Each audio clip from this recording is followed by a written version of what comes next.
আমি দুইটা হাদিস বলি আপনাদেরকে, শোনেন, ইয়াংরা শোনেন। এই দুইটা হাদিস আজকে ভুলবেন না। আলোচনা অনেক লম্বা হচ্ছে তো অনেক কিছু ভুলে যেতে পারে, এই দুইটা হাদিস ভুলেন না। একটা হচ্ছে তিনজন ব্যক্তি একবার একটা গুহায় আটকা পড়ছে। তিনজন বন্ধু বা ভাই তার একটা গুহার মধ্যে আটকা পড়ে গেছে। ঝড় হচ্ছে, গুহার মুখটা বন্ধ হয়ে গেছে পাথর দিয়ে, বের হওয়ার কোনো জায়গা নাই। এখানে নিশ্চিত মৃত্যু, কোনো সুযোগই নাই বাঁচার। তারা অনেক চেষ্টা করে বের হতে পারলো না। শেষমেশ তারা বলছে যে আমাদের যদি কোনো নেক আমল থাকে, সে নেক আমলের ওসিলা করে আল্লাহর কাছে দোয়া করি, আল্লাহ চাইলে আজকে আমাদেরকে বাঁচাতে পারে। একজন বলছে, আল্লাহ আমার মা ছিল, পিতামাতা ছিল, তো মাকে আমি দুধ পান না করি আমার সন্তানদেরকে কখনো খাওয়াতাম না। একদিন গিয়ে দেখি যে মা ঘুমিয়ে গেছে, আমার বাচ্চারা কান্নাকাটি করছে, তবু আমি আমার বাচ্চাকে কান্না অবস্থায় রেখেছি, মাকে খাওয়াই নাই, ওদেরকে খাওয়াই নাই। আগে মাকে খাওয়াইছে, তারপর ওদেরকে খাওয়াইছে।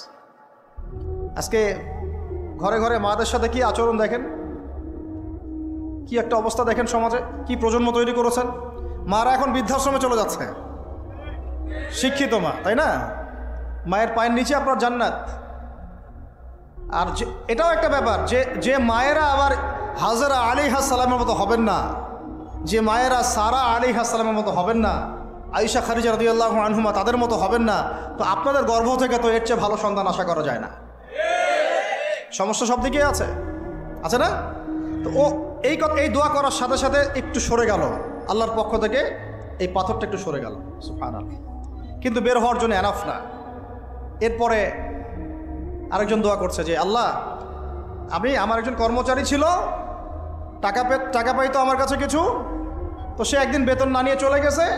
টাকাটা দিয়ে আমি কিছু পশু কিনেছি, মানে গবাদি পশু।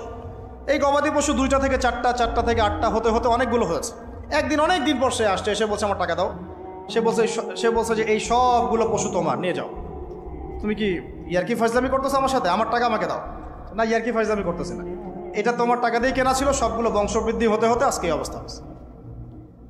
তো আল্লাহ তোমার সন্তুষ্টির জন্য যদি এই কাজ করে থাকি, আল্লাহ আজকে আমাকে এই বিপদ থেকে বাঁচাও। পাহাড়ের মুখ থেকে পাথরটা একটু সরে গেল, বের হওয়ার জন্য যথেষ্ট না। তৃতীয় ব্যক্তি, আমি এইটাই বলতে যাচ্ছিলাম, ইয়াংরা শোনেন ভালো করে। তৃতীয় ব্যক্তি সেজদায় পড়ে আল্লাহকে বলছে, হাত তুলে আল্লাহকে বলছে, আল্লাহ আমার একজন খুব সুন্দরী চাচাতো বোন ছিল, কাজিন, আমি তাকে পাইতে চাইতাম। বুঝেন না, পাইতে চাইতাম মানে কি? তাকে পেতে চাইতাম, অফার করতাম, সে রাজি হয় না। একদিন সে বলল যে 100 স্বর্ণমুদ্রা দিতে পারলে আমি রাজি, 100 স্বর্ণমুদ্রা দিতে পারলে আমি রাজি। এখন তো এদেরকে স্বর্ণমুদ্রাও দেওয়া লাগে না, এমনিই রাজি নাকি? জেনা করার জন্য কি এমনিই রাজি, খালি একটু। আসলে সত্যি কথা বলতে কি, একটা মেয়ে যদি চায় যে আমি আমার ইজ্জত ধরে রাখবো, কোনো ছেলের ক্ষমতা নাই সেই ইজ্জত নষ্ট করে। এটাই সত্য কথা। আমার স্ত্রী এই কথাটা খুব জোরালোভাবে আমাকে বলে, আমি যখন রাস্তায় হাঁটবো, আমি যদি চাই তাহলে কোনো ছেলে আমার কাছে ঘেঁষতে পারবে না, আমি সুযোগ দিলে তখন ঘেঁষতে পারবে। একটা মেয়ে যদি চায় যে একটা ছেলে আমার সাথে ইটিস পিটিস করুক, সে ছেলে করবেই করবে। একটা মেয়ে যদি চায় যে একটা ছেলে আমার পর্যন্ত আসতে পারবে না, আমি আমার ব্যক্তিত্ব গায়রত বজায় রাখবো, আমি ডিস্টেন্স মেনটেন করবো, আমি কোনো সুযোগ দিব না, ছেলে সুযোগ পাবে না কখনো। এত সহজ না। সর্বোচ্চ তখন কি করতে পারে, ধরে 10 জন মিলে ধরে ওকে জোর করে তার সাথে কিছু করতে পারে। ওরকম কিছু করলে তো আল্লাহর গজব নেমে আসবে। ওই যে সারা আলাইহিস সালামকে তুলে নিয়ে গিয়েছিলেন একটা বাদশা, মনে নেই আপনাদের? সারা আলাইহিস সালামকে একটা বাদশা এরকম উঠাই নিয়ে আসছে। আর সারা আলাইহিস সালাম সবচেয়ে সুন্দরী মেয়েদের একজন ছিলেন পৃথিবীর ইতিহাসে, ইব্রাহিম আলাইহিস সালামের স্ত্রী। তখন তিনি হাত বাড়াচ্ছে তার দিকে ধরার জন্যে, আর সারা আলাইহিস সালাম তখন বলছে, দাঁড়ান, আমাকে 2 রাকাত নামাজ পড়তে দেন।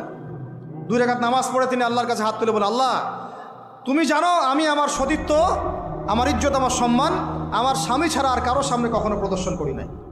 আজকে এই জালেমের হাত থেকে আল্লাহ তুমি আমাকে বাঁচাও। ওই দিকে ইব্রাহিম আলাইহিস সালাম নামাজে দাঁড়িয়ে গেছে। ওই জালেম বাদশা যখনই হাত বাড়ায়, হাত অবশ হয়ে যায়, মাথা ঘুরে পড়ে যায়। 3বার 4বার চেষ্টা করেছে, তারপর পারে নাই। শেষে বলেছে, তোমরা আমার কাছে কাকে নিয়ে আসছো, নিয়ে যাও একে আমার সামনে থেকে।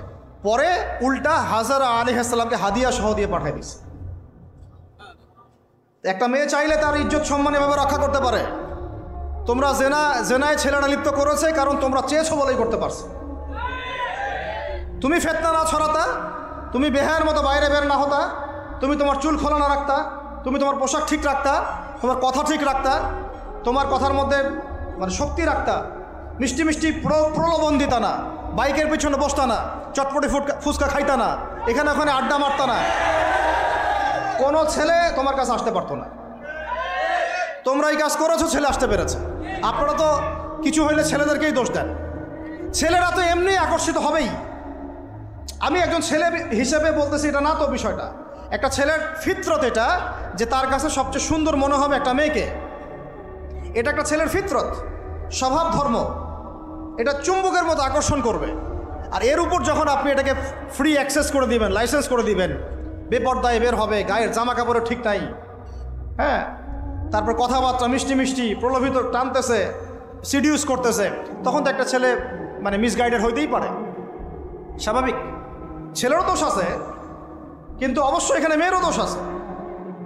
আমরা তো অনেক সময় ঢাকা শহরে দেখি রাত 10টা 12টা বাজতেছে, আমরা মাহফিল করে যাচ্ছি, কোনোদিন বাসায় ফিরতে 1টা 2টা 3টাও বাজে, রাত 3টার সময় ছেলে মেয়ে বাইকে করে ঘুরতেছে ঢাকা শহরে। ওই মেয়েটার কি বাসায় বাবা নাই, ভাই নাই, কোনো স্বামী বা কেউ নাই, মাহারাম কেউ নাই? তো আমরা সুযোগ দিচ্ছি বলেই তো আমাদের ঘর পর্যন্ত ঢুকতে পারছে। সবার আগে মেয়েদেরকে শক্ত হইতে হবে। আর মেয়ের বাবা যারা, আমি তো নিজেও মেয়ের বাবা, আমরা বাচ্চাদের সাথে সময় কাটাই আর ভাবি যা কী যে হবে ভবিষ্যতে আল্লাহ ভালো জানেন। কিভাবে মেয়েকে মানুষ করব, কিভাবে সতীত্ব রক্ষা করবে আমাদের মেয়েরা। যতদিন পর্যন্ত এদের হাতে মোবাইল ফোন ছিল না, ইজ্জত ঠিক ছিল। মোবাইল ফোনটা যখনই ঢুকেছে ইজ্জত নষ্ট হয়ে গেছে বহু মেয়ের। আমি এরকম জানি, বলতে চাচ্ছি না। যাই হোক, ওই জায়গায় আসেন, ওই ছেলেটা তখন 100 স্বর্ণমুদ্রা অর্জন করেছে, কষ্ট করে আর্ন করেছে, যে আপনাদেরকে বলে যে নিজের পায়ে দাঁড়াও তারপরে তোমার সাথে রাজি। সে অনেক কষ্ট করে 100 স্বর্ণমুদ্রা অর্জন করে মেয়ের কাছে গিয়েছে, চাচাতো বোনকে বলেছে যে স্বর্ণমুদ্রা নাও, এখন বলো তুমি রাজি না রাজি না। সে মেয়ে বলছে হ্যাঁ ঠিক আছে। তো এখন দুজনের মধ্যে যা হওয়ার তাই হচ্ছে, অ্যাডাল্ট আপনারা সবাই বুঝেন। কিন্তু এখন মূল যে কাজটা, স্বামী স্ত্রীর যে মূল মিলন, এই মিলনটা করার জন্যে সেই ছেলেটা বসছে। হাদিসের মধ্যে আসছে এভাবে, 2 পায়ের মাঝখানে বসে পড়ছে ছেলেটা, এখনই জাস্ট শুরু করবে। তখন ওই মেয়েটা বলে উঠছে যে হে আল্লাহর বান্দা, আল্লাহকে ভয় করো, আমি আমার সতীত্ব কখনো নষ্ট করি নাই, তুমি আল্লাহকে ভয় করো। এই কথাটা যখনই বলছে তখন ওই ছেলের মনের মধ্যে এমনভাবে একটা রিয়াকশন জন্ম নিয়েছে, আল্লাহর পক্ষ থেকে একটা এমন একটা নূর আর হেদায়েত চলে আসছে, ওই অবস্থা থেকে ছেলেটা উঠে চলে গেছে এবং স্বর্ণমুদ্রাও দিয়ে দিচ্ছে, যে স্বর্ণমুদ্রাও আমার দরকার নেই, যা। এবার সেই গুহার মধ্যে বন্দি অবস্থায় আল্লাহর কাছে হাত তুলে দোয়া করতেছে, আল্লাহ তুমি যদি জানো ওই কাজটা আমি তোমার সন্তুষ্টির জন্য করেছিলাম, আজকে আমাকে এই সাক্ষাৎ এই মৌতের হাত থেকে বাঁচাও। সাথে সাথে এই পাথর সরে গেছে। এই হাদিসটা আমি এই কারণে বললাম, যদি আমি জেনা থেকে বেঁচে থাকতে পারি, ইনশাআল্লাহ তাআলা আল্লাহ পাক সাক্ষাৎ মৃত্যুর মতো এই আযাব থেকেও, বিপদ থেকেও আল্লাহ বাঁচাতে পারেন।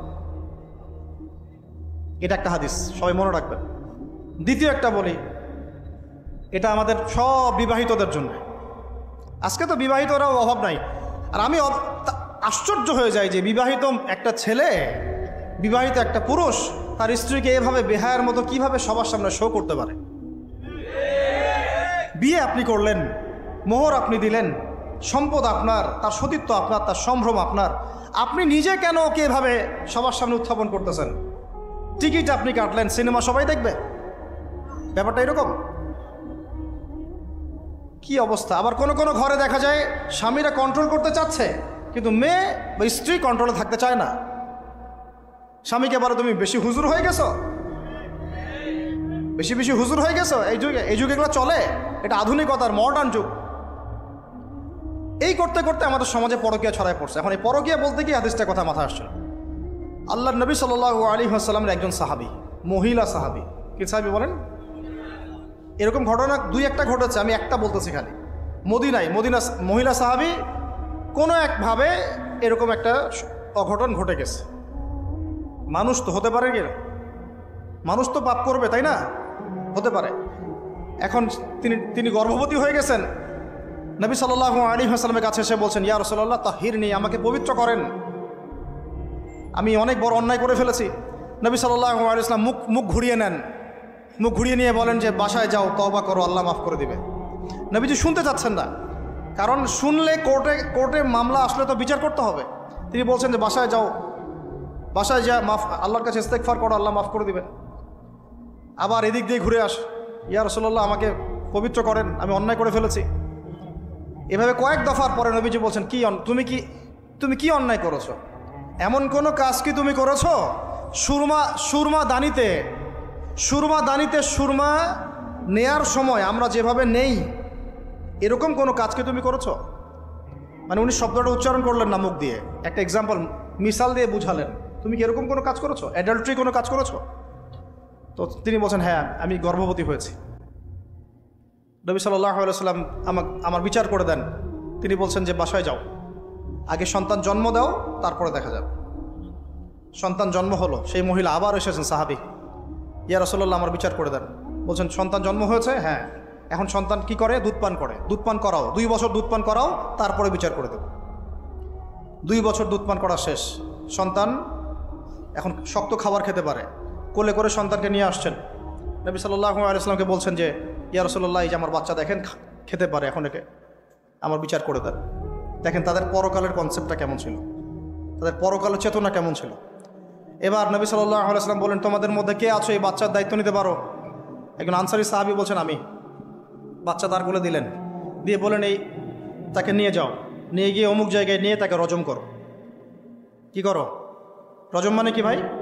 কোমর পর্যন্ত মাটিতে গেঁথে দিয়ে পাথর নিক্ষেপ করে, এই রজম করতে গিয়ে তার গা থেকে রক্ত ফিনকি বের হয়ে কোনো একজন সাহাবীর, সম্ভবত খালিদ ইবনে ওয়ালিদ রাদিয়াল্লাহু আনহুর জুব্বার মধ্যে গিয়ে লেগেছে। তখন তিনি কিছুটা তাচ্ছিল্যের স্বরে একটা বাক্য প্রয়োগ করেছেন যে ছি, এটা কেমন হলো? হ্যাঁ, মানে কিছু বলেন নাই, জাস্ট একটা রিয়াকশন দিয়েছেন যে এত। নবী সাল্লাল্লাহু আলাইহি ওয়াসাল্লাম এই কথাটাই বলতে চাচ্ছি আমি। তিনি বলেছেন, হে খালিদ, তুমি থামো, তুমি তাকে এভাবে করো না, আন্ডারএস্টিমেট করো না। এই নারী এই অপরাধ করার পরে যে পরিমাণ ইস্তেগফার করেছে, আল্লাহর কাছে তওবা করেছে, তার একার তওবা যদি মদিনাবাসীর মধ্যে ভাগ করে দেওয়া হয় তাও কম হবে। এই ঘটনা একটা ঘটেছে, আরেকজন সাহাবীর সাথে ওই ঘটনা ঘটেছে, পুরুষ সাহাবী। নবীজি বলেছেন তোমরা তাকে তাচ্ছিল্য করো না, কারণ আমি দেখছি সে এখন জান্নাতে সাঁতার কাটতেছে। আর আমরা এই যে পরকিয়া, দেখেন পরকিয়া করলে, পরকিয়ার মাধ্যমে কেউ যদি ব্যভিচার করে ফেলে, আউযুবিল্লাহ, তাহলে এই পৃথিবীতে বাঁচার অধিকারটা সে হারায় ফেলে। পৃথিবীতে কি হয়? বাঁচার অধিকারটা সে হারায় ফেলে। ঠিক কেউ করে এই পৃথিবীতে বাঁচার অধিকারটা সে হারায় ফেলে। নবীজি স্ট্রেট বলেছেন, ফাকতুলুল ফাইলা ওয়াল মাফউলা বিহি, যে করবে যার সাথে করা হবে দুটাকেই ফেলো। কেউ যদি ধর্ষণ করে বাঁচার অধিকারটা হারায় ফেলে। কিছু পাপ আছে যেগুলো করলে তওবা ইস্তেগফার করা যায়, আল্লাহ হয়তো মাফও করে দিবেন, কিন্তু পৃথিবীতে বাঁচার অধিকারটা মানুষ হারায় ফেলে। এইটাকে আমরা এইভাবে প্রমোট করতেছি এখন। কে এগুলো নিয়ে ফিকির করে? এখন মনে করে যে এটা তো আধুনিকতা। অনেকে একটা শব্দ আছে, ওয়াইফ সুইপিং, একজনের ওয়াইফকে আরেকজনকে দিবে, ওর ওয়াইফকে সে নিবে, রাত কাটাবে। নাউযুবিল্লাহ। এটা পশ্চিমা সভ্যতা থেকে আসতেছে, জানেন? চোখ কান খোলা রাখেন। আমরা নিজের অনেক ধার্মিক সাজার চেষ্টা করতেছি, কিন্তু সমাজটা নষ্ট হয়ে যাচ্ছে। এটাকে সংস্কার করার দায়িত্ব আমাদের। এর উপরে তো আবার বাণিজ্য আছে, মানে এটা তো বাণিজ্যিক একটা প্ল্যাটফর্ম হয়ে গেল। যত বেশি পারো বাণিজ্য করো। এটা উপলক্ষে অমুক ছাড়, এইটা উপলক্ষে তমুক, এইটা উপলক্ষে অমুক নাটক, এটা উপলক্ষে অমুক গান, এই উপলক্ষে অমুক সিরিয়াল, এই উপলক্ষে অমুক টেলিফিল্ম। এই যে বাণিজ্য, এগুলো কিন্তু কর্পোরেট জগতে যারা থাকে, এই কর্পোরেট সেকশনে মানুষের একটা বাণিজ্য, একটা দিবসকে কেন্দ্র করে বিশাল একটা বাণিজ্য করে আপনার ঈমান আমল কোথায় যায় যাক, ওর পকেটে টাকা আসলেই হইল। আল্লাহ রাব্বুল আলামিন আমাদের সবাইকে এই চলমান জাহেলিয়াতগুলোর বাস্তবতা বোঝার তৌফিক দান করে। অনেক কথা ভাই, বলতে গেলে অনেক কথা, আর একদিনের কথা বলবো। আমরা দোয়া করি আল্লাহ পাক কক্সবাজার এলাকায় এমন একটা দিনের মার্কাজ আমাদেরকে করার তৌফিক দান করেন, যেখান থেকে ইনশাআল্লাহ দিনের আলো পুরা কক্সবাজার সহ পাহাড়ি পার্বত্য এলাকা ছড়িয়ে পড়বে ইনশাআল্লাহ। সমাজ সংস্কার না করতে পারলে আমরা বাঁচতে পারবো না। আপনাদের মধ্যে যাদের সামর্থ্য আছে, কেউ জমি দিয়ে হলে সাহায্য করেন, কারো যদি সামর্থ্য থাকে অর্থ দিয়ে হেল্প করেন, কারো বুদ্ধি আছে বুদ্ধি দিয়ে পরামর্শ দিয়ে সহযোগিতা করেন।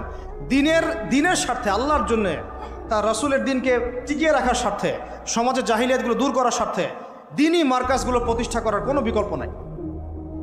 অযথা একদিনের মাহফিল দিয়ে আমি আসলাম চলে গেলাম, 1 বছর আপনার সাথে আমার দেখা নাই, দিয়ে আপনি সমাজ সংস্কার করতে পারবেন না। এভাবে দিন কায়েম হয় না।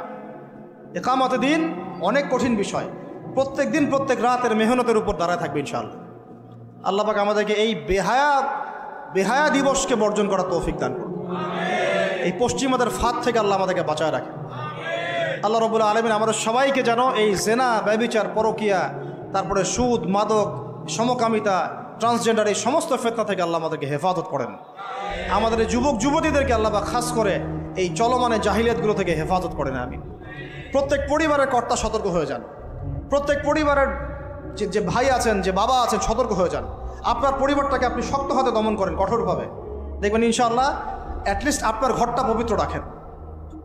সবাই যার যার পরিবারের দায়িত্ব নেই, ইনশাআল্লাহ দেখবেন সমাজ ঠিক হয়ে গেছে। ইনশাআল্লাহ আমার স্ত্রীকে আমি এইসব করতে দিব না, ওর ক্ষমতা আছে করবে, করলে ওকে আমি তালাক দিয়ে রেখে দিব, শেষ, সোজা কথা। ও আমরা এইভাবেই কথা বলি বাসায়, এক কথায় চলবা, এক কথায় উঠবে, এক কথায় বসবা, দ্বিতীয় কথা যেন বলতে না হয়। একদিন একটা ইস্যু নিয়ে মানে ঝগড়া তুল কালাম হয়ে গেল। আমি রাগ কন্ট্রোল করতে পারলাম না। বলছিলাম যে হাত মোজা ভালো করে পড়তে। হাত কথা বলার সময় দেখেন, যদি আমি হাতে ভাবে উঁচু করি দেখা যায় এতটুকু। আমি বাসায় গিয়ে বলছিলাম যে হাত মোজা খুব ভালো করে এই পর্যন্ত পড়তে। এইটুক নিয়ে মনে হয় আমি 10 মিনিট ঝাড়ি দিয়েছি, মানে বকা দিয়েছি আর কি। একদম মাথা নিচু করে শুনছে, একটা কথা বলে নাই। আমি আমার পরিবারকে ঠিক করলে কেন আমার মানে স্ত্রী বাইরে যাবে, কিভাবে যাবে? আমি বলতেছি না যে সে বাইরে যাইতে পারবে না, প্রয়োজনে তার প্রয়োজন পূরণ করতে পারবে না, এমন তো না বিষয়টা। বেপর্দায় এভাবে যাবে কেন? বেপর্দায় ফিতনার মধ্যে কেন যাবে? আমার মেয়ে, আমি জন্ম দিলাম, আমি বড় করতেছি, আমি খাওয়াই, মানে আমি খাওয়াই বলতে মানে কি, আমরা উপার্জন করি, আমরাই খেতে খাওয়াই নাকি? আমরা ওসিলা না রিজিকের? আমরা কামাই রোজগার করে নিয়ে আসি। আমি খাওয়াই বলতে বোঝাচ্ছি আমরা কামাই রোজগার করে নিয়ে আসি, আমাদের ভালোবাসা দিই, মহব্বত করি, তিলে তিলে আদর মহব্বত দিয়ে বড় করি। আমার মেয়ে কেমন করে বাইরে যায়? কেমন করে বাইরে যাবে? কোন সাহসে যাবে? আমি বাবা হয়ে বেঁচে থাকতেও কীভাবে যাইতে পারে? গেলে ওকে একদম খাওয়ার বন্ধ করে দিবে। আমার ছেলে বালেগ হয়েছে, নামাজে যাবে না কেন? যাবে না কেন? যদি না যায় আমি ওর খাওয়া বন্ধ করে দিব। শাসন করতে হবে সবসময়, কিন্তু মিষ্টি কথা চিরা ভিজে না। আল্লাহ পাক কোরআনের মধ্যে হেদায়েত দিতে উৎসাহিত করেছেন, এখানেই আবার আইনগুলো নাজিল করেছেন। মানে সবসময় মানুষকে দাওয়াত দিয়ে বুঝিয়ে সুঝিয়ে কাজ হয় না, মাঝে মাঝে পিটানো লাগে না? শাসন লাগে না? লাগে। তো আমরা যদি আমাদের পরিবারের মেয়েদেরকে নিয়ন্ত্রণ করতে পারি, ছেলেদেরকে নিয়ন্ত্রণ করতে পারি, দেখবেন আস্তে আস্তে ইনশাআল্লাহ এটা কমে গেছে। আর যদি এভাবেই গা ছাড়া দিয়ে দেন, আমি বলেছি বেশি দিন লাগবে না, আর 10টা বছর পরে নাউজুবিল্লাহ আমরা আশ্রয় চাই আল্লাহর কাছে, এমনটা যেন না হয়। দেখবেন যে এটা এমন হারে বেড়ে গেছে যে ঘরে ঘরে সমকামিতা ঢুকে যাইতে পারে। নাউজুবিল্লাহ। এই তাদাত, এই সংখ্যা দিন দিন বাড়তেছে। আপনাদের শহরে, আপনাদের এই অনেক এই যে এখানে আমি অনেক মাহফিল করেছি, অনেকেই আমাকে চিরকুট দিয়েছিলেন যে ভাই এখানে বেড়ে যাচ্ছে, এই বিষয়ে কিছু বললেন। চিন্তা করেন, ভিতরে ভিতরে এগুলো চলতেছে, হোটেলে চলতেছে। আপনারা ভালো মানুষে যে বসে থাকলে হবে না। এত ভালো মানুষ হতে আল্লাহ পাক বলেন নাই।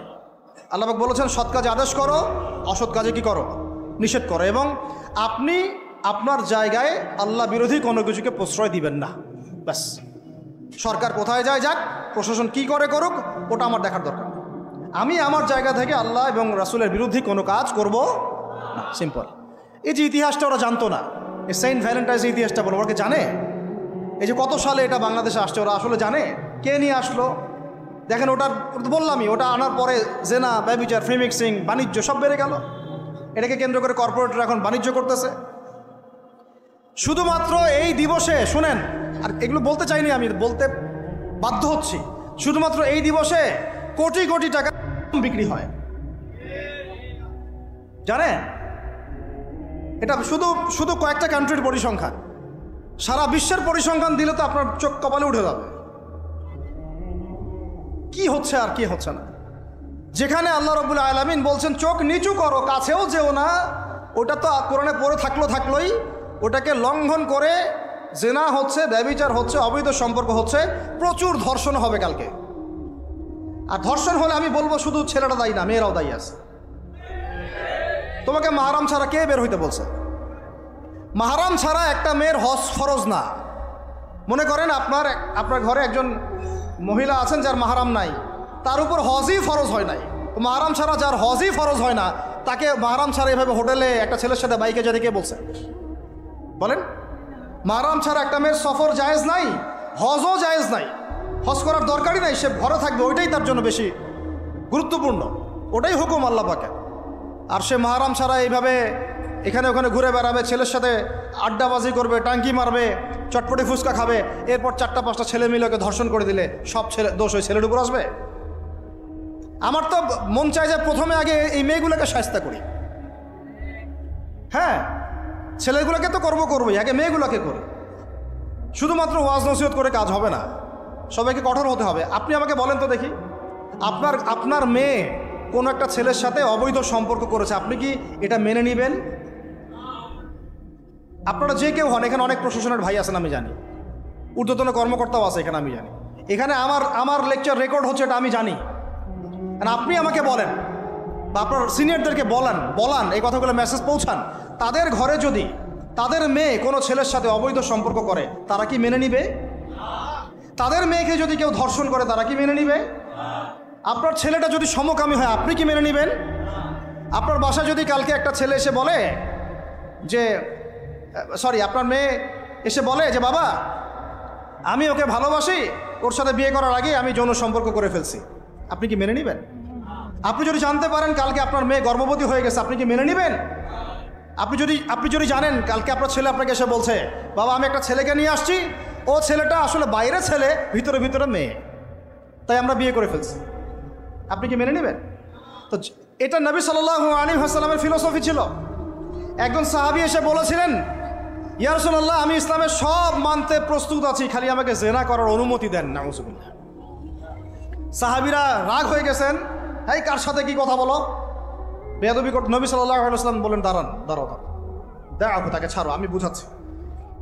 নবীজি তখন বললেন দেখো তুমি যে প্রস্তাবটা আমাকে দিলা, ইসলামের সব তোমার ভালো লাগে, কিন্তু জেনা করতে চাচ্ছ, তো এখন বলো তো দেখি তোমার মায়ের সাথে কেউ যদি এমন করে তুমি কি রাজি হবা? সে বলছে না। তোমার খালার সাথে করলে না, তোমার বোনের সাথে না, তোমার স্ত্রীর সাথে না। তাহলে যেটা তুমি অন্যের ক্ষেত্রে চাচ্ছ না, পছন্দ করো না, সেটা কেন তুমি তোমার ক্ষেত্রে চাচ্ছ? এভাবে চিন্তা করলে আমাদের আর কথা বলার দরকার আছে?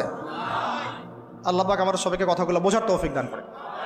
এখন শেষ করে দিচ্ছি এই পয়েন্ট থেকে। দেখেন, আমাদেরকে সবচেয়ে ভালোবাসেন আমাদের রব আল্লাহ। সত্যিকারের ভালোবাসার ডেফিনেশনটা হচ্ছে যে আপনি নিঃস্বার্থভাবে কাউকে ভালোবাসেন। আমাদের আশপাশে যারা আছে, যারা হালাল, ইভেন হালাল, আমার মা, আমার বোন, আমার বাবা, আমার স্ত্রী, আমার ছেলে, আমার মেয়ে, এদেরও যদি কখনো স্বার্থে আঘাত পড়ে, দেখবেন সেও আপনার পাশ থেকে সরে যাচ্ছে। এমন হয় নাই কখনো? আপনার বন্ধু, আপনার ব্যবসার পার্টনার, আপনার বস, আপনার কলিগ, ওদের স্বার্থে আঘাত হলে ওরাও সরে যাচ্ছে পাশ থেকে, জিগরি দোষ সরে গেল পাশ থেকে, হয় না এমন? ভালোবাসা দুই প্রকার। বলেন কয় প্রকার?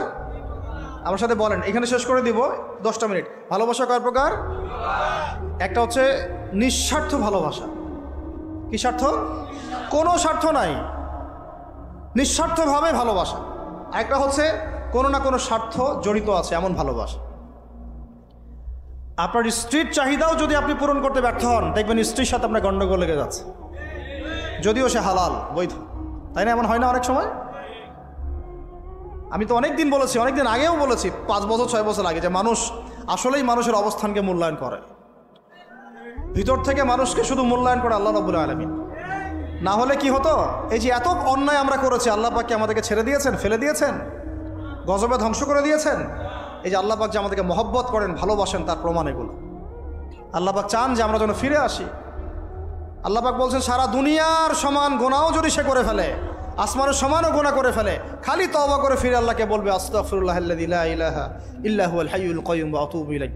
আল্লাহ পাক বলছেন খালেস তওবা করলে গোনা তো মাফ করে দিবই, আগের গোনাগুলোকে নেকি দিয়ে পরিবর্তন করে দিব। এটা ভালোবাসা না? আল্লাহ পাক সৃষ্টি করেছেন আমাদেরকে ভালোবেসে। কোরআন খোলেন, সূরা সদ পড়েন। সূরা সদের মধ্যে দেখবেন আল্লাহ বলছেন খালাকতু বিয়াদি মা মানাআকা আল্লা তাসজুদা খালাকতু বিয়াদাই, মানে তুমি ইবলিস কেন তাকে সিজদা করলা না যাকে আমি নিজ হাতে সৃষ্টি করেছি। এটা মহব্বতের বহিঃপ্রকাশ না? আল্লাহ আমাদেরকে নিজ হাতে সৃষ্টি করেছেন। আল্লাহ পাকের হাত কেমন এটা আমরা ব্যাখ্যা করতে যাব না। হাতের অর্থ কি সেটাও ব্যাখ্যা করার তাওয়িল করার দরকার নাই। কোরআনে আসছে যেভাবে সেভাবে আমরা ঈমান রাখবো, ঠিক আছে ভাই? এখানে আবার অনেক তালগোল পাকায় ফেলে এবং বিভ্রান্ত হয়ে যায়, এদিকে যাওয়ার দরকার নাই। এখানে বোঝানো হচ্ছে আল্লাহ রাব্বুল আলামিন আমাদেরকে মহব্বত করে সৃষ্টি করেছে। এই পুরো সৃষ্টি জগৎটাই তো আল্লাহর মহব্বতের বহিঃপ্রকাশ। সব কিছু এত নিপুণভাবে চলতেছে, এটা মহব্বতের বহিঃপ্রকাশ না? আমি আপনাদেরকে নিয়ে যদি কোনোদিন কক্সবাজারের সৈকতে তারা দেখাতে পারতাম, তাহলে আমি বুঝাইতে পারতাম আপনাদেরকে যে এই মহাবিশ্বটা ঠিকই আছে কীভাবে। তারার মধ্যে একটা গাণিতিক ক্যালকুলেশন আছে যেটা সবাই জানে না। যারা একটু অ্যাস্ট্রোনমি নিয়ে পড়াশোনা করেছে তারা জানে। আপনার মানে মাথার বিবেকই উল্টায় যাবে যে এত সূক্ষ্মভাবে কিভাবে আল্লাহ রাব্বুল আলামিন এই মহাবিশ্ব সৃষ্টি করলেন। এক চুল এদিক ওদিক হলে পুরো বিশ্ব কায়নাত ধ্বংস হয়ে যাইত। এটা কি আল্লাহ পাকের মহব্বতের বহিঃপ্রকাশ না? আল্লাহ পাক তো বরং বলেছেন পুরো সৃষ্টি পরিবারটাই আল্লাহর আল্লাহর পরিবারের অন্তর্ভুক্ত। সুবহানাল্লাহ। তোমরা জমিনবাসীর সবার উপর রহম করো। ইরহামু মান ফিল আরদ ইয়ারহামুকুম মান ফিস সামা। তোমরা সবার উপর রহম করো, দয়া করো। দয়া রহম এটা তো মহব্বতের একটা অংশ। তোমরা সবার উপর দয়া করো, রহম করো, মহব্বত করো। এটা কি হবে? তাহলে আল্লাহ পাক আসমানে যিনি আছেন আল্লাহ পাক তোমাদের উপর রহম করবে ইনশাআল্লাহ। আমরা সেই মহান সত্তার ভালোবাসার থেকে বের হয়ে আসলে এটা ভালোবাসা না, যৌনতা, এর দিকে যাওয়ার জন্য এইসব করছি। আল্লাহ পাক আমাদেরকে মাফ করে যেন হেদায়েত দান করেন। আল্লাহ পাক কত ভালোবাসেন এটা নিয়ে বলতে গেলে আজকে রাত শেষ হবে। দেখেন আল্লাহ রাব্বুল আলামিন আদম আলাইহিস সালামকে সৃষ্টি করেছেন, করে সমস্ত নাম শিক্ষা দিয়েছে। নাম মানে হলো ইলম। নাম মানে কি? ভালো না বাসলে আল্লাহ পাক কাউকে সবচেয়ে সেরা কিছু দান করেন। সূরা ৩ আল্লাহ পাক কি বলেছেন? ওয়া তিন ওয়া জাইতুন, এগুলো শপথ করে লাকাদ খালাকনাল ইনসানা ফি আহসানি তাকওয়িম। মানুষকে সবচেয়ে শ্রেষ্ঠ কাঠামো আল্লাহ পাক দিয়েছে, দেন নাই? তো কাউকে যদি মহব্বত না করা হয় তাকে আপনি সবচেয়ে সেরাটা কি দিতে পারবেন? আল্লাহ পাক আমাদেরকে মহব্বত করেন, ভালোবাসেন, এবং আল্লাহ চান আমরাও যেন তাকে মহব্বত করি, তাকে ভালোবাসি। এবং আমরা যদি কাউকে ভালোবাসি আল্লাহর জন্য ভালোবাসবো, কাউকে ঘৃণা করি আল্লাহর জন্য ঘৃণা করব। মহব্বতও আল্লাহর জন্যে, ঘৃণাও কার জন্যে? আল্লাহর জন্য। আল্লাহ পাক সমস্ত ইলম শিক্ষা দিলেন। এটা কি ভালোবাসার বহিঃপ্রকাশ না? নূহ আলাইহিস সালামের কওম দীর্ঘদিন আল্লাহর কথা শোনে না। আল্লাহ পাক সবর করলেন, ধৈর্য ধরলেন, গজব দিলেন না, শেষ পর্যায়ে গিয়ে আযাব দিয়েছেন। এই যে আল্লাহ পাক সুযোগ দেন, সময় দেন, এটাকে আল্লাহ পাকের ভালোবাসা, দয়া না? এরকম প্রত্যেকটা কওমের ক্ষেত্রে হয়েছে। আমি তো ফিল করলাম এই ভালোবাসা নিয়ে ঘাটাঘাটি করতে গিয়ে যে আসলে আল্লাহ পাক যে আমাদেরকে সবচেয়ে বেশি মহব্বত করেন তার সবচেয়ে বড় নিদর্শন কি জানেন? আমাদের কাছে আল্লাহ রাব্বুল আলামিন আল কোরআনের মতো কিতাব নাজিল করেছেন, আর আমাদেরকে আল্লাহ পাক নবী মুহাম্মদ সাল্লাল্লাহু আলাইহি ওয়াসাল্লামের উম্মত বানাইছেন। আল্লাহ পাক যে নবী মুহাম্মদ সাল্লাল্লাহু আলাইহি ওয়াসাল্লামকে এই দুনিয়াতে পাঠিয়েছেন না, এটাই সবচেয়ে বড় মহব্বত, সবচেয়ে বড় রহমত।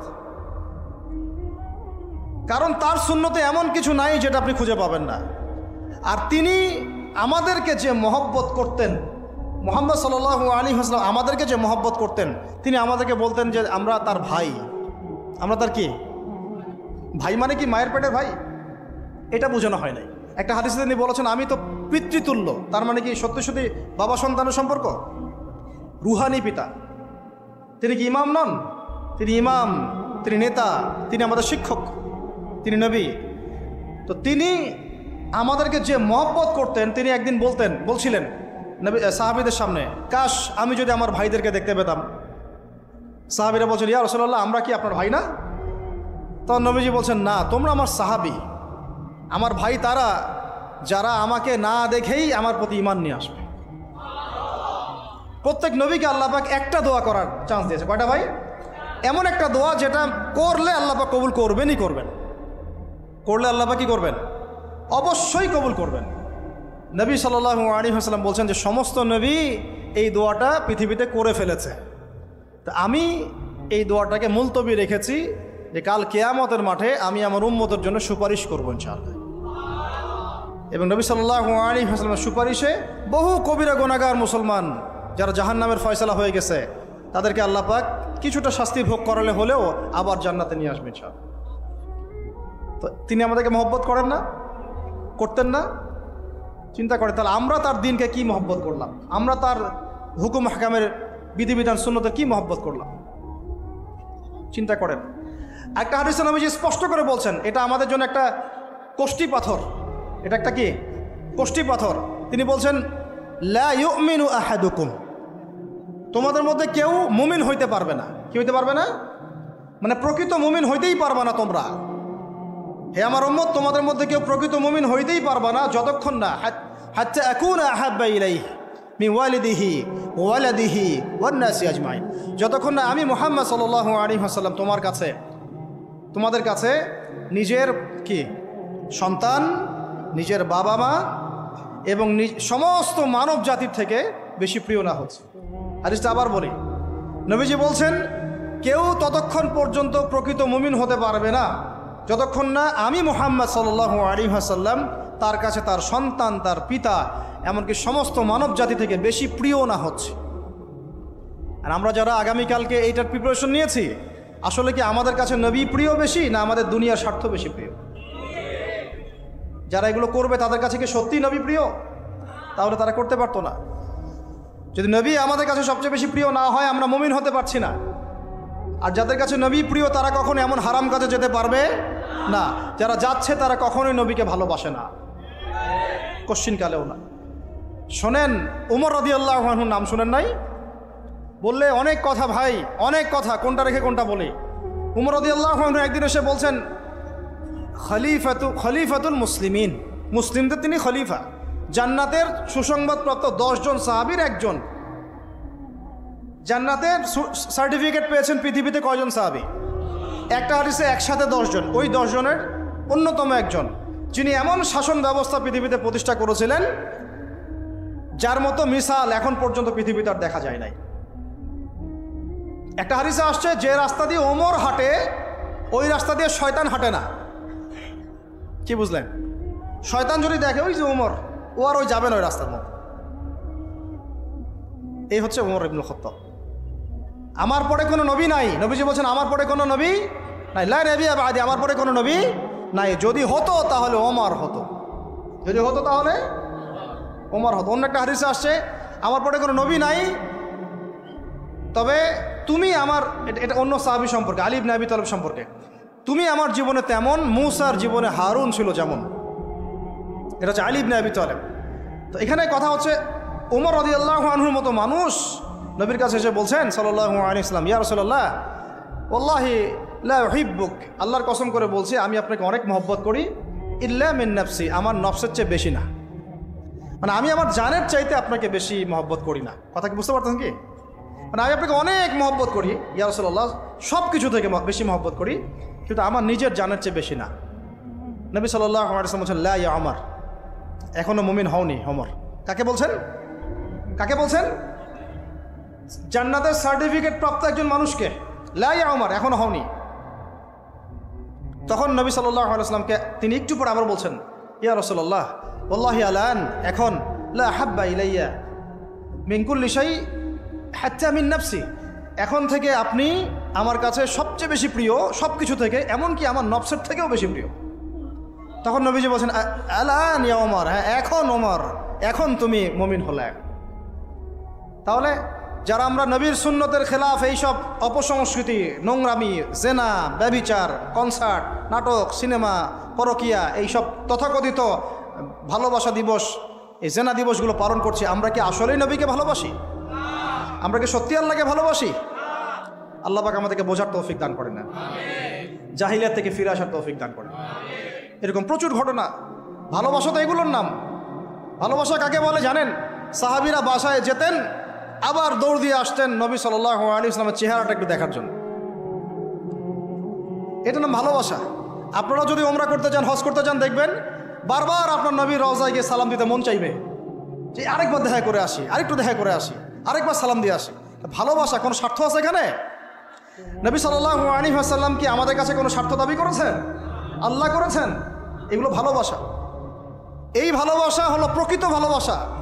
আর এগুলো যেটা চলছে এটা হচ্ছে যৌনতা। এগুলো কি চলছে? যৌনতা। ভালোবাসার নাম দিয়েছে এখন যৌনতা। এগুলো ভালোবাসা না, এগুলো পাশবিকতা, প্রবৃত্তির দাসত্ব। প্রবৃত্তি মানে মন যা চায় তাই করতে চাচ্ছে। আপনার মন চাইছে একটা মেয়ের সাথে রাত কাটাবেন, এটাকে আপনি ভালোবাসা নাম দিলেন, কিন্তু এটা হচ্ছে ভালোবাসা না, এটা কি প্রবৃত্তি, পশুত্ব, দাসত্ব, পশুত্বের দাসত্ব করছেন। আল্লাহ পাক আমাদেরকে কথাগুলো বোঝার তৌফিক দান করে। এরকম সাহাবীরা কত ত্যাগ করেছেন। তালহা রাদিয়াল্লাহু আনহুর নাম শুনেন না অনেকেই। নবী সাল্লাল্লাহু আলাইহি ওয়াসাল্লাম উহুদ যুদ্ধের দিন সংকটময় একটা অবস্থায় ছিলেন। তালহা রাদিয়াল্লাহু আনহু একা নবী সাল্লাল্লাহু আলাইহি ওয়াসাল্লামকে ঢাল হিসেবে পিঠ পেতে দিয়ে আসেন, উনার দিকে কোনো তীর যেন আসতে না পারে।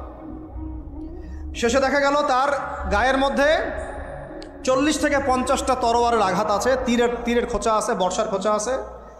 এই অবস্থায় তিনি নবীকে কাঁধের মধ্যে নিয়ে উহুদ পাহাড়ে উঠেছেন নবীকে সেভ করার জন্য। এটা ভালোবাসা। এটা কি? কোন স্বার্থে? কিসের স্বার্থে? দুনিয়ার স্বার্থে? জান্নাতের স্বার্থে।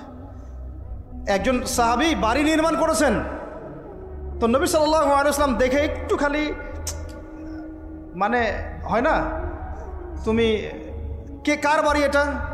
বললেন আচ্ছা অমুক সাহাবীর বাড়ি। নবীজি একটু ভ্রু কুঞ্চিত করলেন, পছন্দ করলেন না, কিছু মুখে বলেন নাই, মুখে কিছু বলেন নাই, খালি একটু অসন্তুষ্ট হয়েছেন, এক্সপ্রেশন দেখতে বোঝা যাচ্ছে। তখন ওই সাহাবীকে জানানো হলো, তোমার বাসার সামন দিয়ে তো আল্লাহর নবী সেদিন হেঁটে গেলেন, তারপরে আমার বাসা দেখে তোমার বাসা দেখে আল্লাহ নবী সাল্লাল্লাহু আলাইহি ওয়াসাল্লাম একটু অসন্তুষ্টি প্রকাশ করেছিলেন, মুখে কিছু বলেন নাই, এক্সপ্রেশন ছিল একটু অসন্তুষ্টিমূলক। 3 দিনের মধ্যে সেই বাড়ি ভেঙে গুড়িয়ে দিয়েছে। যেই বাসা দেখে আল্লাহ নবী সন্তুষ্ট হন, আমি বাসা রাখবই না। ভালোবাসা কিসের জন্যে? কার জন্যে? কার স্বার্থে বলেন? আল্লাহর জন্যে, জান্নাতের জন্যে, আল্লাহর স্বার্থে, আল্লাহর জন্যে। কতগুলো বলে শেষ করবো আপনাদেরকে।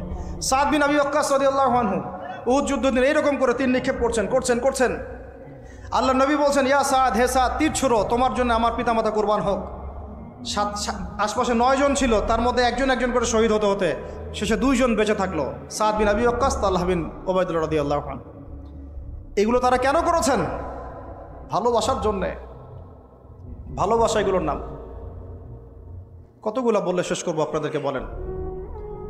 নবী সাল্লাল্লাহু আলাইহি ওয়াসাল্লামের কাছে একজন সাহাবী আসেন ইসলাম কবুল করতে এসে হাতের মধ্যে কিছু বালা আংটি থাকে না, এগুলো ছিল, এগুলো খুলে ফেলে দিয়েছেন নবী সাল্লাল্লাহু আলাইহি ওয়াসাল্লাম, খুলে ফেলে দিয়েছেন। তো একটা খুব দামি সোনার আংটি ছিল, ফেলে দেওয়ার পরে অনেকে বলছে তুমি তো এখন মুসলিম হয়েছো, ইসলাম কবুল করেছো, তো আচ্ছা ঠিক আছে, ওইটা না হয় নবীজি পড়তে নিষেধ করেছেন, তুমি ওইটা নিয়ে বিক্রি করে দাও, বিক্রি করে না হয় ওই টাকা দিয়ে অন্য কিছু করো। উনি বলছেন কখনো না, আমার হাত থেকে আল্লাহ নবী খুলে একটা জিনিস ফেলে দিয়েছেন, আমি সেটা আবার নিতে যাব?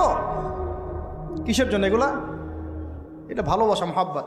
আল্লাহ পাক এটাই কোরআনে বলছেন যে কুল, হে নবী আপনি বলে দিন, ইন কুনতুম তুহিব্বুন আল্লাহ, তোমরা যদি আল্লাহকে মহব্বত করেই থাকো, আল্লাহকে সত্যিকার অর্থে ভালোবেসেই থাকো, ভালোবাসা দাবি করেই থাকো, ফাত্তাবিউনি, তাহলে নবীর আনুগত্য করো, ইউহিব্বুকুমুল্লাহ, তখন আল্লাহ তোমাদেরকে ভালোবাসবেন, ওয়া ইয়াগফির লাকুম যুনুবাকুম, তোমাদের সব গুনাহ আল্লাহ মাফ করে দিবেন, আল্লাহু গফুরুর রহিম। এই হলো ভালোবাসা। ভালোবাসা মানে কি? ভালোবাসা মানে হচ্ছে আসসামু ওয়া তাআ, আমি নবী এবং আল্লাহ এবং তার রাসূলের কথা শুনবো এবং আনুগত্য করব, শুনবো এবং এর নাম ভালোবাসা। শুনবো, আনুগত্য করব, তাহলে আমরা কি শুনবো, কি আনুগত্য করব? আমাদেরকে প্রথমে কোরআন পড়তে হবে, কোরআনের অনুবাদ জানতে হবে, কোরআন অনুযায়ী জীবন করতে হবে, 5 ওয়াক্ত নামাজ পড়বো ইনশাল্লাহ, হালাল খাবো, যাকাত দিব, রমজানের সওম রাখবো, নবীর সুন্নাহ অনুযায়ী জীবনযাপন করব, এবং সুন্নাহ বিরোধী, কোরআন বিরোধী, ইসলাম বিরোধী কোনো কাজে আমি লিপ্ত হব না। আমি 2টা হাদিস বলি আপনাদেরকে, শোনেন, ইয়াংরা শোনেন, এই 2টা হাদিস আজকে ভুলবেন না। আলোচনা অনেক লম্বা হচ্ছে তো অনেক কিছু ভুলে যেতে পারে, এই 2টা হাদিস ভুলেন না। একটা হচ্ছে 3 জন ব্যক্তি একবার একটা গুহায় আটকা পড়ছে। 3 জন বন্ধু বা ভাই, তার একটা গুহার মধ্যে আটকা পড়ে গেছে, ঝড় হচ্ছে, গুহার মুখটা বন্ধ হয়ে গেছে পাথর দিয়ে, বের হওয়ার কোনো জায়গা নাই, এখানে নিশ্চিত মৃত্যু, কোনো সুযোগই নাই বাঁচার। তারা অনেক চেষ্টা করে বের হতে পারলো না। শেষমেশ তারা বলছে যে আমাদের যদি কোনো নেক আমল থাকে, সে নেক আমলের ওসিলা করে আল্লাহর কাছে দোয়া করি, আল্লাহ চাইলে আজকে আমাদেরকে বাঁচাতে পারে। একজন বলছে, আল্লাহ আমার মা ছিল, পিতামাতা ছিল, তো মাকে আমি দুধ পান না করি আমার সন্তানদেরকে কখনো খাওয়াতাম না, একদিন গিয়ে দেখি যে মা ঘুমিয়ে গেছে, আমার বাচ্চারা কান্নাকাটি করছে, তবু আমি আমার বাচ্চাকে কান্না অবস্থায় রেখেছি, মাকে খাওয়াই নাই, ওদেরকে খাওয়াই নাই, আগে মাকে খাওয়াইছে তারপর ওদেরকে খাওয়াইছে। আজকে ঘরে ঘরে মাদের সাথে কি আচরণ দেখেন, কি একটা অবস্থা দেখেন সমাজে, কি প্রজন্ম তৈরি করেছেন। মারা এখন বৃদ্ধাশ্রমে চলে যাচ্ছে, শিক্ষিত মা, তাই না? মায়ের পায়ের নিচে আপনার জান্নাত। আর এটাও একটা ব্যাপার যে মায়েরা আবার হাজরা আলাইহিস সালামের মতো হবেন না, যে মায়েরা সারা আলাইহিস সালামের মতো হবেন না, আয়েশা খাদিজা রাদিয়াল্লাহু আনহুমা তাদের মতো হবেন না, তো আপনাদের গর্ভ থেকে তো এর চেয়ে ভালো সন্তান আশা করা যায় না। সমস্যা সব দিকেই আছে না? তো ও এই দোয়া করার সাথে সাথে একটু সরে গেল, আল্লাহর পক্ষ থেকে এই পাথরটা একটু সরে গেল, সুবহানাল্লাহ। কিন্তু বের হওয়ার জন্য এনাফ না। এরপরে আরেকজন দোয়া করছে যে আল্লাহ, আমার একজন কর্মচারী ছিল, টাকা পাইতো আমার কাছে কিছু, তো সে একদিন বেতন না নিয়ে চলে গেছে, টাকাটা দিয়ে আমি কিছু পশু কিনেছি, মানে গবাদি পশু। এই গবাদি পশু 2টা থেকে 4টা, 4টা থেকে 8টা হতে হতে অনেকগুলো হয়েছে। একদিন অনেক দিন পর সে আসছে, এসে বলছে আমার টাকা দাও। সে বলছে যে এই সবগুলো পশু তোমার, নিয়ে যাও। তুমি কি ইয়ার্কি ফাজলামি করতেছো আমার সাথে? আমার টাকা আমাকে দাও। না, ইয়ার্কি ফাজলামি করতেছি না, এটা তোমার টাকা দিয়ে কেনা ছিল, সবগুলো বংশবৃদ্ধি হতে হতে আজকে এই অবস্থা হচ্ছে। তো আল্লাহ, তোমার সন্তুষ্টির জন্য যদি এই কাজ করে থাকি, আল্লাহ আজকে আমাকে এই বিপদ থেকে বাঁচাও। পাহাড়ের মুখ থেকে পাথরটা একটু সরে গেল, বের হওয়ার জন্য যথেষ্ট না। তৃতীয় ব্যক্তি, আমি এইটাই বলতে যাচ্ছিলাম, ইয়াংরা শোনেন ভালো করে। তৃতীয় ব্যক্তি সেজদায় পড়ে আল্লাহকে বলছে, হাত তুলে আল্লাহকে বলছে, আল্লাহ, আমার একজন খুব সুন্দরী চাচাতো বোন ছিল, কাজিন, আমি তাকে পাইতে চাইতাম। বুঝেন না, পাইতে চাইতাম মানে কি? তাকে পেতে চাইতাম, অফার করতাম, সে রাজি হয় না। একদিন সে বলল যে 100 স্বর্ণমুদ্রা দিতে পারলে আমি রাজি, 100 স্বর্ণমুদ্রা দিতে পারলে আমি রাজি। এখন তো এদেরকে স্বর্ণমুদ্রাও দেওয়া লাগে না, এমনিই রাজি নাকি? জেনা করার জন্য কি এমনিই রাজি, খালি একটু। আসলে সত্যি কথা বলতে কি, একটা মেয়ে যদি চায় আমি আমার ইজ্জত ধরে রাখবো, কোনো ছেলের ক্ষমতা নাই সেই ইজ্জত নষ্ট করে। এটাই সত্য কথা। আমার স্ত্রী এই কথাটা খুব জোরালোভাবে আমাকে বলে, আমি যখন রাস্তায় হাঁটবো, আমি যদি চাই তাহলে কোনো ছেলে আমার কাছে ঘেঁষতে পারবে না, আমি সুযোগ দিলে তখন ঘেঁষতে পারবে।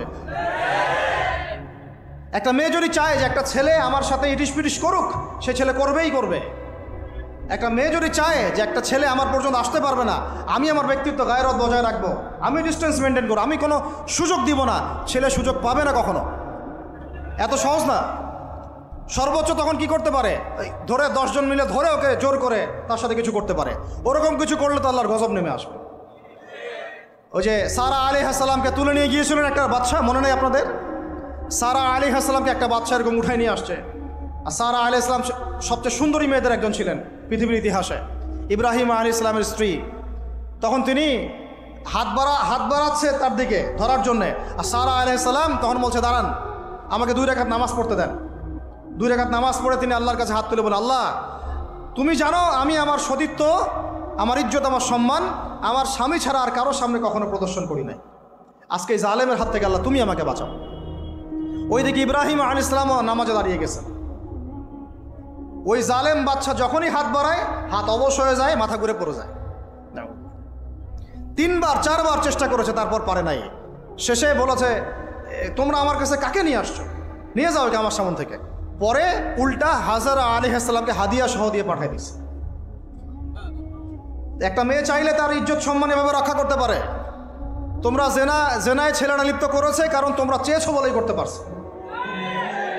তুমি ফিতনা না ছড়াতা, তুমি বেহায়ের মতো বাইরে বের না হতা, তুমি তোমার চুল খোলা না রাখতা, তুমি তোমার পোশাক ঠিক রাখতা, তোমার কথা ঠিক রাখতা, তোমার কথার মধ্যে শক্তি রাখতা, মিষ্টি মিষ্টি প্রলোভন দিতা না, বাইকের পিছনে বসতা না, চটপটি ফুচকা খাইতা না, এখানে ওখানে আড্ডা মারতা না, কোনো ছেলে তোমার কাছে আসতে পারতো না। তোমরা এই কাজ করেছো, ছেলে আসতে পেরেছে। আপনারা তো কিছু হইলে ছেলেদেরকেই দোষ দেন। ছেলেরা তো এমনি আকর্ষিত হবেই। আমি একজন ছেলে হিসেবে বলতেছি এটা না তো বিষয়টা। একটা ছেলের ফিতরত এটা, যে তার কাছে সবচেয়ে সুন্দর মনে হবে একটা মেয়েকে। এটা একটা ছেলের ফিতরত, স্বভাব ধর্ম, এটা চুম্বকের মতো আকর্ষণ করবে। আর এর উপর যখন আপনি এটাকে ফ্রি অ্যাক্সেস করে দিবেন, লাইসেন্স করে দিবেন, বেপর্দায় বের হবে, গায়ের জামা কাপড়ও ঠিক নাই, হ্যাঁ, তারপর কথাবার্তা মিষ্টি মিষ্টি প্রলোভিত টানতেছে, সিডিউস করতেছে, তখন তো একটা ছেলে মানে মিসগাইডেড হইতেই পারে, স্বাভাবিক। ছেলেরও দোষ আছে, কিন্তু অবশ্যই এখানে মেয়েরও দোষ আছে। আমরা তো অনেক সময় ঢাকা শহরে দেখি রাত 10টা 12টা বাজতেছে, আমরা মাহফিল করে যাচ্ছি, কোনোদিন বাসায় ফিরতে 1টা 2টা 3টাও বাজে, রাত 3টার সময় ছেলে মেয়ে বাইকে করে ঘুরতেছে ঢাকা শহর। ওই মেয়েটার কি বাসায় বাবা নাই, ভাই নাই, কোনো স্বামী বা কেউ নাই, মাহারাম কেউ নাই? তো আমরা সুযোগ দিচ্ছি বলেই তো আমাদের ঘর পর্যন্ত ঢুকতে পারছে। সবার আগে মেয়েদেরকে শক্ত হইতে হবে। আর মেয়ের বাবা যারা, আমি তো নিজেও মেয়ের বাবা, আমরা বাচ্চাদের সাথে সময় কাটাই আর ভাবি যা কী যে হবে ভবিষ্যতে আল্লাহ ভালো জানেন। কিভাবে মেয়েকে মানুষ করব, কিভাবে সতীত্ব রক্ষা করবে আমাদের মেয়েরা। যতদিন পর্যন্ত এদের হাতে মোবাইল ফোন ছিল না, ইজ্জত ঠিক ছিল। মোবাইল ফোনটা যখনই ঢুকেছে ইজ্জত নষ্ট হয়ে গেছে বহু মেয়ের। আমি এরকম জানি, বলতে চাচ্ছি না। যাই হোক, ওই জায়গায় আসেন, ওই ছেলেটা তখন 100 স্বর্ণমুদ্রা অর্জন করেছে, কষ্ট করে আর্ন করেছে, যে আপনাদেরকে বলে যে নিজের পায়ে দাঁড়াও তারপরে তোমার সাথে রাজি।